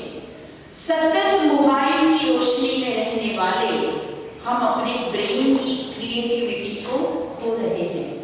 रात को देर तक मोबाइल की वो नीली लाइट जब तक ऑन रहती है, आपके ब्रेन को सोने का सिग्नल नहीं मिलता, और राइट टाइम पर आप जब सो नहीं पाते हैं तो जो ब्रह्म मुहूर्त है, जो ब्रेन के लिए, आपके हाइपोथैलेमस के लिए मोस्ट इंपॉर्टेंट टाइम है, एनर्जी प्राप्त करने का टाइम है, उस वक्त आप उठ नहीं पाते हैं। दुनिया के जीनियस लोगों की कहानियां पढ़ लेना, उन्होंने जितनी भी खोजें की, जितनी भी सफलताएं प्राप्त की, उनकी दिनचर्या क्या थी? चाहे वो डॉक्टर APJ अब्दुल कलाम हो, चाहे वो अपने क्षेत्र की कोई भी विशिष्ट व्यक्ति हो, अल्बर्ट आइंस्टाइन हो, थॉमस अल्वा एडिसन हो, या कोई विख्यात प्लेयर हो, वे अपने जीवन में 5 बजे से पहले उठकर अपने अपने फील्ड की प्रैक्टिस करते थे। और आज हम वही रात को 12-1 बजते अपने समय को गंवा देते हैं, और सुबह का उगता सूरज तो शायद ही कभी देख पाते हैं। तो बदलाव कहां से होगा और कौन करेगा? मैं एक लाइन जरूर कहती हूं कि बदलाव कभी विंडो को देखकर नहीं, बदलाव करो तो मिरर को देख के करना। आज इंसान बदलना तो बहुत चाहता है, पर अकॉर्डिंग टू अदर, कोई ना कोई को हम सैंपल बनाते हैं, उसके जैसा कपड़ा चाहिए, उसके जैसी हेयर स्टाइल चाहिए, उसके जैसा परफ्यूम, उसके जैसा सब कुछ, परंतु किसी और की फोटोकॉपी बनने की जरूरत नहीं है। परंतु मुझे अपने आप को बेटर बनाना है तो खुद से कंपेयर करो, खुद से कंपटीशन करो, खुद से खुद को इंप्रूव करने के लिए मिरर में देखो, कल मैं क्या थी, आज मैं क्या हूं। प्रतिदिन जब सुबह उठते हो 1440 मिनट एक चेक आपके हाथ में भगवान देता है कि आपके ऊपर है कि उस समय को, उस 24 घंटे को आप कैसे यूज करेंगे। ये प्लानिंग आपको करनी है, और ये ईश्वरीय विश्वविद्यालय है, जहां आज आपको बहन ने बुलाया है, जहां पर यही प्रशिक्षण मिलता है कि जियो तो कैसे जियो। जिंदगी प्रभु की अनमोल देन है, इसे ऐसे जियो कि आपको देखकर दूसरे भी जीना सीख जाए।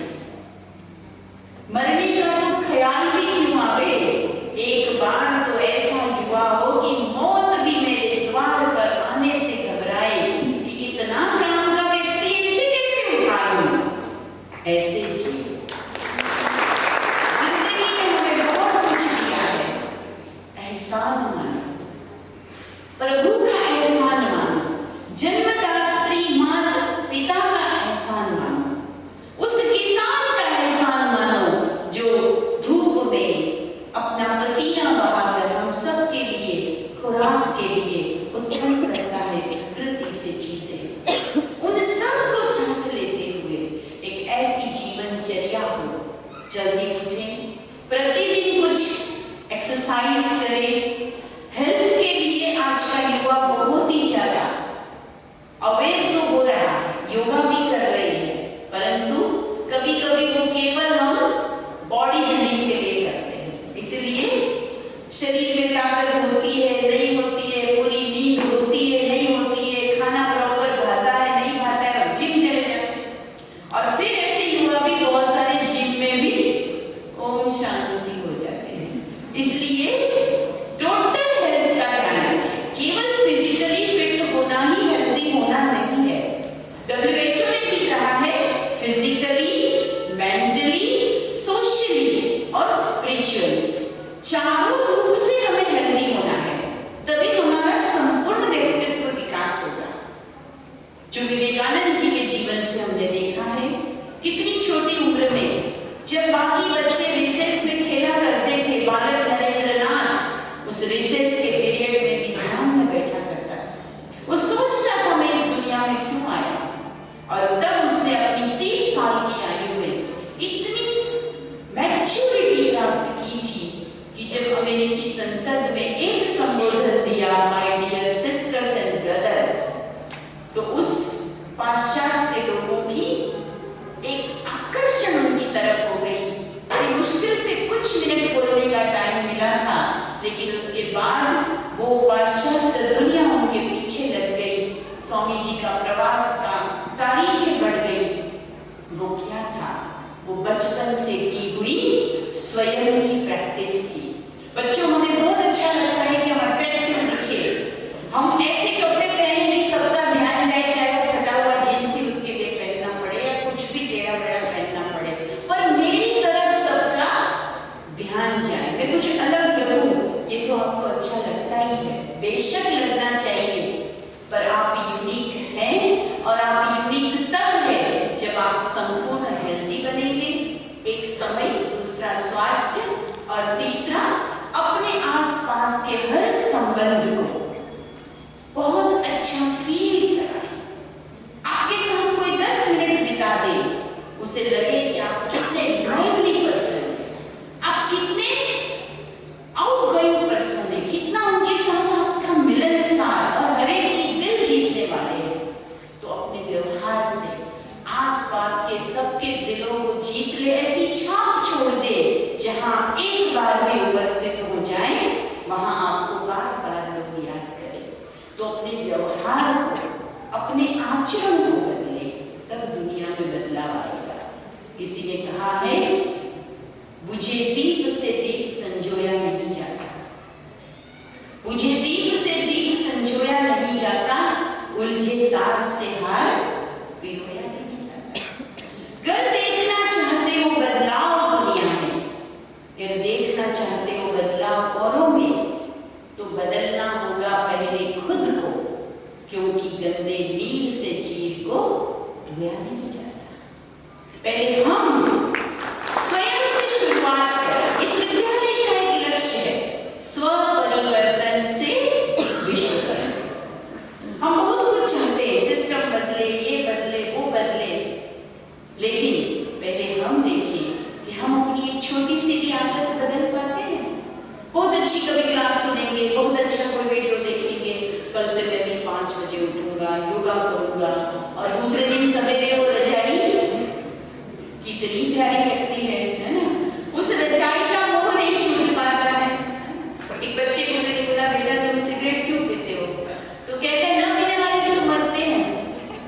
बात तो सही है, न पीने वाले भी मरते हैं, लेकिन बच्चों एक बात याद रखना, सिगरेट न पीने वालों से सिगरेट पीने वालों की मौत 18 गुना ज्यादा होती है। इसलिए अपने लॉजिक को भी यूज करो तो सही तरीके से करना, क्योंकि सत्य के बादल को, असत्य के सूर्य को असत्य के बादल कभी छुपा नहीं सकते। तो अपने आप को बदलने के लिए no excuse, please focus on yourself, क्योंकि ये जीवन बहुत अनमोल है, प्रभु की देन है। और आज आप प्रभु के घर में आए हैं, तब मैं कहूंगी आपके अंदर अनंत शक्तियां हैं, केवल कुछ क्षण शांत होके बैठे, पहचानिए आप कौन है, कहां से आए हैं, किसने आपको भेजा है, कौन है ये विराट सृष्टि का रचने वाला, और उसके साथ कभी हेलो कीजिए, उसके साथ भी एक फ्रेंडशिप रखिए। आपके फोन में बहुत से लोगों के कांटेक्ट नंबर होंगे, मैं आपसे पूछती हूँ, कभी भगवान से बात की, कभी हेलो हुआ है? भगवान का टेलीफोन नंबर आपके पास है? अगर चाहिए तो आपको यहाँ आना होगा, यहाँ भगवान का मोबाइल नंबर आपसे शेयर किया जाएगा। आप अपने फ्रेंड लिस्ट में एक नाम और जोड़ सकते हैं और रोज उनसे बात कर सकते हैं। और ये दावा नहीं, वादा है मेरा, हमने उस ईश्वर को पाया है, हमने उस ईश्वर से बातें की है। आप भी कर सकते हो। जीवन की हर मुसीबत में, दिन हो या रात, हर कष्टदायक क्षणों में, हर पल वो ऑनलाइन है, आपके साथ अवेलेबल है। आप जब चाहें उनसे अपने समाधान ले सकते हैं, परंतु एक बार उससे कम्युनिकेशन करना, उससे संबंध जोड़ना सीख लें। यही आज के इस युवा दिवस पर आप सभी को प्रतिज्ञा करनी है। करेंगे तो एक हाथ उठा के, परमात्मा देख रहा है, वायदा करें, ज्यादा नहीं, प्रतिदिन 10 मिनट से शुरुआत कीजिए। Thank you. 10 मिनट अपने लिए, उस प्यारे पिता से, दोस्त के रूप में, माँ के रूप में, पिता के रूप में, भाई के रूप में, किसी भी रूप में आप उनसे बातें कर सकते हैं। और उन्हीं बातों के आधार पे आप भी उनकी ही तरह सर्व शक्तियों से संपन्न बन जाएंगे। तो अभी हम 2-3 मिनट के लिए कैसे परमात्मा से बातें करते हैं उसका अनुभव करेंगे और मैं अपनी वाणी को विराम दूंगी। तो हम 3 मिनट रिलैक्स हो गए, बैठ जाएं।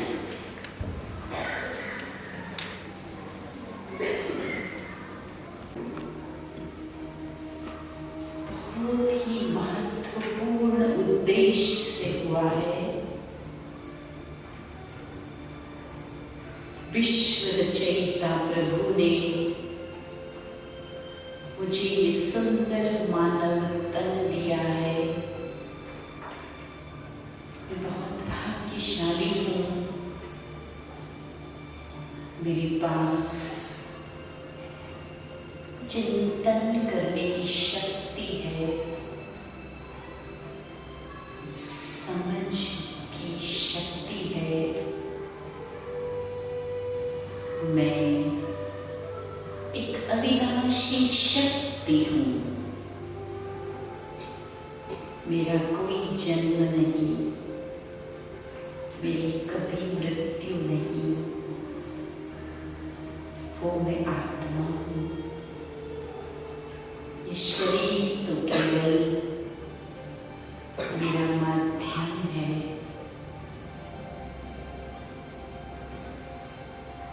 मुझ में अपार शांति का अनुभव समाया हुआ है।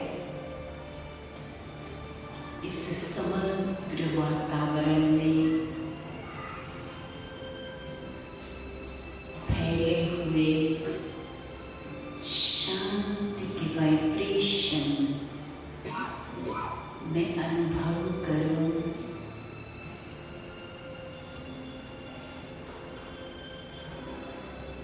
इस पृथ्वी लोक से कहीं दूर सृष्टि रचयिता परम पिता परमेश्वर को मेरे दिल की आवाज पहुंच रही है। अपने आप को उस परमात्मा के समीप अनुभव करें जो एक प्रकाश का पुंज है।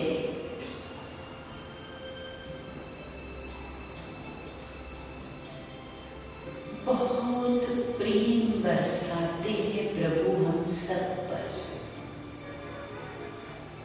उसी प्रभु ने आज मुझे यहाँ बुलाया है।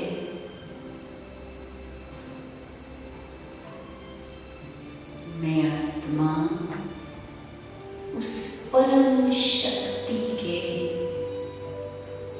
सानिध्य में बहुत समीप हूँ। ओ पिता,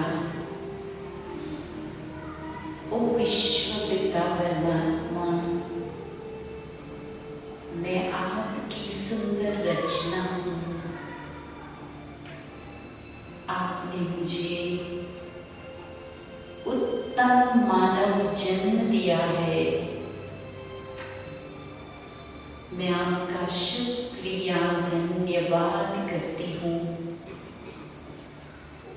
आपके दिए हुए इस महान जीवन को मुझे सफल करना है।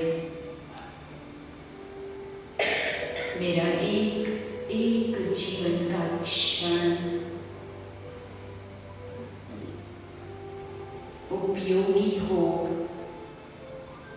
अमूल्य हो। ऐसे मूल्यों को अपनाने का मैं श्रेष्ठ संकल्प करती हूँ। हिम्मत का कदम मैं उठाती हूँ। प्रभु मदद के आपके हस्त मेरे ऊपर सदा रहे और मैं अपने संकल्प साकार कर जीवन को सफल बना सकूं। मैं करूँगा, मैं अवश्य बनूंगा, मैं बन सकती हूँ, बन के दिखाऊंगी। Nothing is impossible। मेरे भाग्य का निर्माण मुझे ही करना है और अभी ही करना है।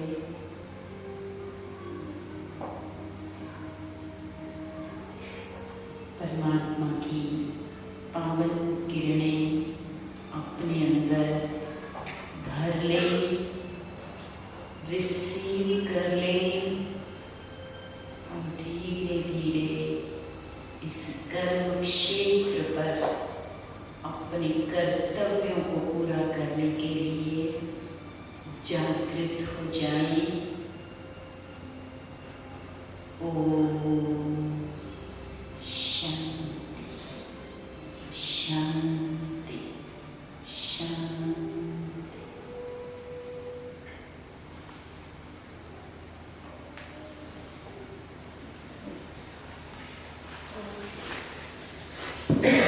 ओम शांती। આપણો કાર્યક્રમ માત્ર 10 થી 15 મિનિટમાં જ પૂર્ણતાને આરે જશે।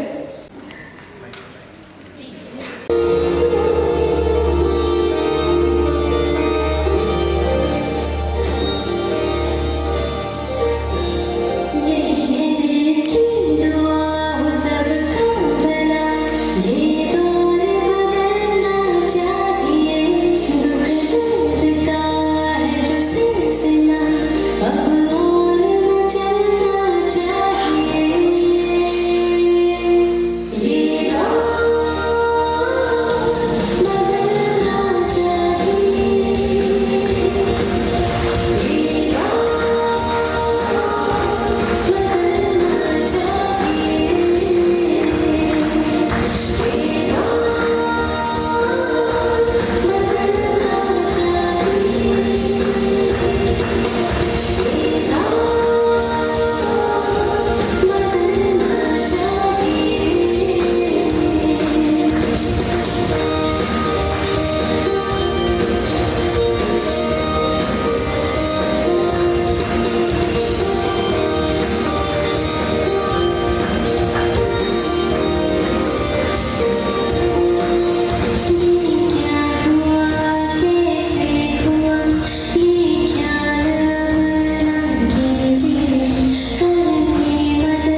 ઓમ શાંતિ. સર્વપ્રથમ તો બધાને નેશનલ યુથ ડેને ખૂબ ખૂબ શુભેચ્છાઓ અને સંસ્થાનો પણ ખૂબ ખૂબ આભાર અમને અને અમારી ટીમને અહીંયા આમંત્રિત કરવા બદલ. આપણે સૌ જાણીએ છીએ એ પ્રમાણે સ્વામી વિવેકાનંદના જન્મદિનને 1984માં ડિસાઇડ કરવામાં આવેલું કે આપણે રાષ્ટ્રીય યુવા દિવસ તરીકે ઉજવીએ અને ઇટ વોઝ ઇમ્પ્લિમેન્ટેડ 1985 ઓનવર્ડ્સ. હવે ખાસ કરીને આ દિવસનો કન્સેપ્ટ શું છે એનું એક લાઈનમાં જે મોટો છે એ કહું તો innovate, inspire and elevate. Be the youth who can change the society. આ મોટો સાથે રાષ્ટ્રીય યુવા દિવસને ઉજવવામાં આવે છે. સ્વામી વિવેકાનંદની વાત કરીએ તો સ્વામી વિવેકાનંદ જે રીતે યુવાઓને ઇન્સ્પાયર કરતા શિકાગો અધિવેશનમાં એમણે જે પ્રમાણે એડ્રેસ કરેલું હતું એ પડી ગયું. તો એ શું દર્શાવે છે કે ધર્મનું સૌથી ઉપર હોવું જરૂરી નથી, પણ દરેકના પાયામાં ધર્મ છે અને એ પણ સ્પેશિયલી ભારતનો ધર્મગ્રંથ દેટ ઇઝ શ્રીમદ ભગવદગીતાએ પણ વાત કરી એ પડી ગઈ. તો એ શું દર્શાવે છે કે ધર્મનું સૌથી ઉપર હોવું જરૂરી નથી, પણ દરેકના પાયામાં ધર્મ છે અને એ પણ સ્પેશિયલી भारत नो धर्म ग्रंथ दैट इज श्रीमद तैयार फिर से विश्व गुरु स्वर्णिम दुनिया बनाने, सशक्त विचार और दिव्य गुणों के धारण करके गए हैं. ब्रह्मा कुमार राजेश भाई जो नियमित रूप से એની વાર્તા છે જેની મારા જીવન પર બહુ અસર થઈ હતી, એના પરથી હું તમને કહીશ કે આપણે શું કરવાનું છે આપણી જીવનમાં. દીદીની તો એ તો બધું કરવાનું છે, કારણ કે આપણે આપણા માટે નથી કરવાનું, આપણે આપણા દેશ માટે કરવાનું છે. એક જંગલમાં આગ લાગી હતી તો બધા જે જાનવર હતા કંઈક ને કંઈક રીતે પાણી લઈને આગ બુઝાવવાની કોશિશ કરતા હતા. તો એમાં ચકલી પણ નદીમાંથી એક બૂંદ લઈને નાખતી હતી. એ વાર્તા બધાએ સાંભળી હશે. પણ આની જીવનમાં આપણે બહુ આપણા ઉપર બહુ અસર થવી જોઈએ એવું મને લાગે છે.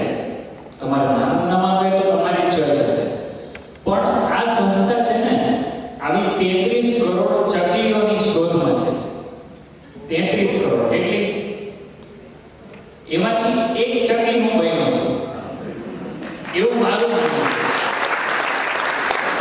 કારણ કે આ દુનિયામાં છે ને એવડી મોટી આગ લાગી છે, એના માટે મારે કંઈ સમજાવવાનું કે કંઈ કહેવાની જરૂર નથી, કારણ કે બધા જોવે જ છે કે દુનિયા કઈ દિશામાં જઈ રહી છે. એટલે એના ઉપર મારે લેક્ચર આપીને કંઈ એનો અર્થ જ નથી થતો. આપણે શું બનવાનું છે? ચકલી. પણ એક ચકલીથી કામ નહીં બને. 9-10 લાખ દીદીએ કીધું ને કે સંસ્થામાં 10 લાખ લોકો છે, રાજયોગનો અભ્યાસ કરે છે, પોતાનું જીવન અહીંયા સત્યમભાઈ બોલ્યા છે, ઘણા બધા યુથ બેઠા છે પોતાના જીવનમાં સ્ટુડન્ટ લાઈફમાં પણ રાજયોગનો અભ્યાસ કરીને સારી સારી ડિગ્રીઓ પણ પ્રાપ્ત કરતા હશે. મેં રાજયોગનો અભ્યાસ કરીને ઘણા વર્ષોથી હું જોડાયેલો છું, એટલે સ્ટુડન્ટ લાઈફથી જ તો ચાર્ટર્ડ એકાઉન્ટન્સી કર્યું, પછી જોબ કરી. જોબમાં પણ રાજયોગનો અભ્યાસ બહુ કામ આવે છે. બિઝનેસ કરું છું એમાં પણ કામ આવે છે. બિઝનેસમાં મારી નીચે 3-4 લોકો કામ કરે છે, અને સાચવવામાં પણ રાજયોગનો અભ્યાસ કે આ જે જ્ઞાન છે એ પ્રેક્ટિકલ જીવનમાં બહુ જ કામ આવે છે. અહીંયા એક વાક્ય લખ્યું છે ને, ઉઠો જાગો રબની શક્તિનો પહેચાનો. વાક્ય સાંભળવામાં કે વાંચવામાં બહુ સારું લાગે, પણ એને અનુભવવામાં છે ને 20 વર્ષ તો લાગે કમસે કમ. તમે સમજો છો મારી વાત? એ વાક્ય ખાલી વાંચતા વાંચતા મને એમ લાગવાનું નહીં, તો આપણે આપણી રીતે જીવીએ જ છીએ. બરાબર?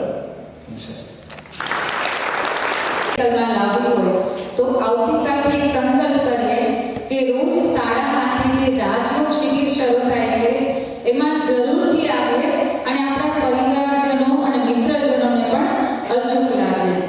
હવે આગળ વાત કરું તો સંસાર માટે પતિ પત્ની અને બાળકો એ જ તેમનો પરિવાર હોય, પરંતુ અમારા દીદીજી માટે તો સંસાર જ તેમનો પરિવાર છે અને ઈશ્વરીય પરિવારની એક પરંપરા રહી છે કે સ્વાગત, સન્માન, સત્કાર અને એ ઈશ્વરીય પરિવારનું પરંપરા છે.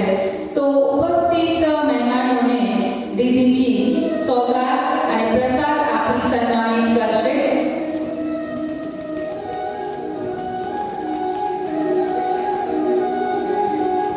જવાહર નવોદય વિદ્યાલયના પ્રિન્સિપાલ શ્રી ગોવિંદ ખૂબ ખૂબ આભાર આપનો. ડેપ્યુટી એન્જિનિયર શ્રી સાહેબશ્રીને સન્માન, કડછા સાહેબને સન્માનિત કરશે સોગાદ અને પ્રસાદથી.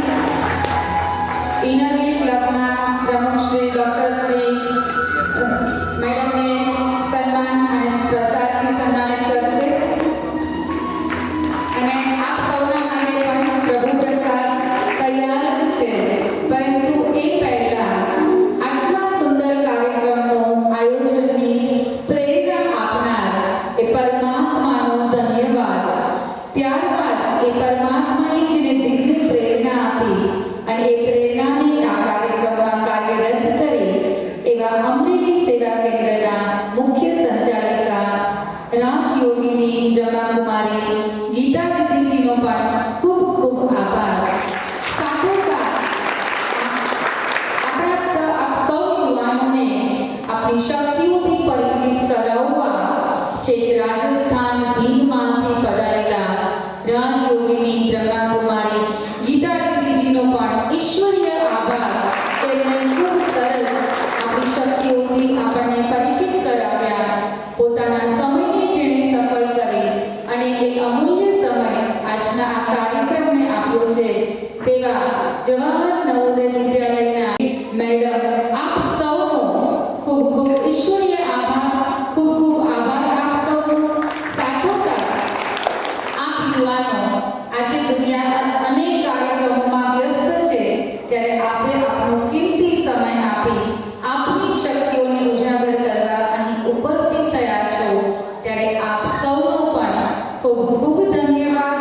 અને આપ સૌ માટે જે આ સુંદર આયોજન આપ જોઈ રહ્યા છો એ શૂન્યથી સફળતા સુધીનું એ સર્વ કાર્યકર્તાઓ, સેવાધારીઓ કે જે નિસ્વાર્થ ભાવે આ વિદ્યાલયમાં સેવાઓ કરી રહ્યા છે એ સેવાધારીઓનો પણ ખૂબ ખૂબ આભાર, ધન્યવાદ, આભાર. ઓમ શાંતિ. એ સાથે આપણે પરમાત્માના ધન્યવાદ સાથે 2 મિનિટ યાદ કરીશું.